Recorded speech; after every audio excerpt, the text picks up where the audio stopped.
Handel's Messiah. George Frederick Handel was a native of Germany and spoke with a German accent all his life. Most of that life, however, was spent in London, England. As a young musician, Handel's sponsor was the Elector of Hanover. Later on, when the Elector became King George I of England, he continued to sponsor Handel. The young Handel went to Italy to study opera.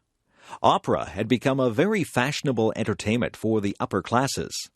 Handel traveled to England in 1711 and made an immediate success with his operas. Queen Anne granted him a royal pension for life in 1713. Because of this initial success, Handel tried to start a permanent opera company in London, but this failed, and Handel lost money. Since operas used full stage settings with costumes, scenery, and props, they were expensive to produce. Handel decided to produce oratorios in which the parts were simply sung without actions. On August 22, 1741, Handel began to work on his oratorio, The Messiah. The text was made up of passages from the Bible relating to the birth, life, and death of Jesus. Handel worked on it feverishly, missing meals and going without sleep. He finished it 24 days later. When he was asked how he felt on completing it, Handel said, "I thought I saw all heaven before me, and the great God himself." In the fall of 1741, Handel received an invitation from the Lord Lieutenant of Ireland to present operas and concerts there. Handel traveled from London to Dublin with his entire luggage and many of his singers.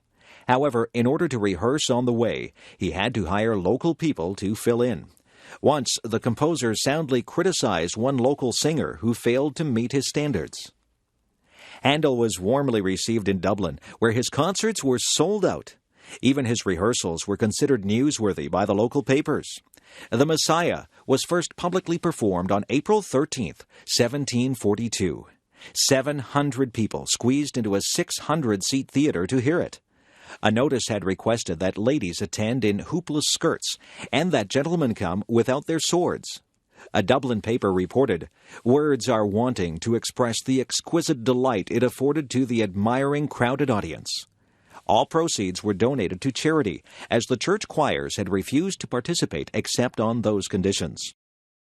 Handel returned to London in August 1742 and prepared the oratorio for the London stage. The Messiah made its London debut on March 23, 1743, with King George II in the audience. It was during the Hallelujah Chorus that the king jumped to his feet and so initiated a tradition that has lasted ever since. With such oratories, Handel was able to re-establish his popularity and restore his finances in London. The Messiah continued to be performed. After conducting it on April 6, 1759, the old composer collapsed and had to be carried home. He died 8 days later. The Messiah remains Handel's most popular work, combining wonderful music with inspiring religious sentiments. The biblical text speaks of hope and salvation, and the music allows the text to soar into angelic songs.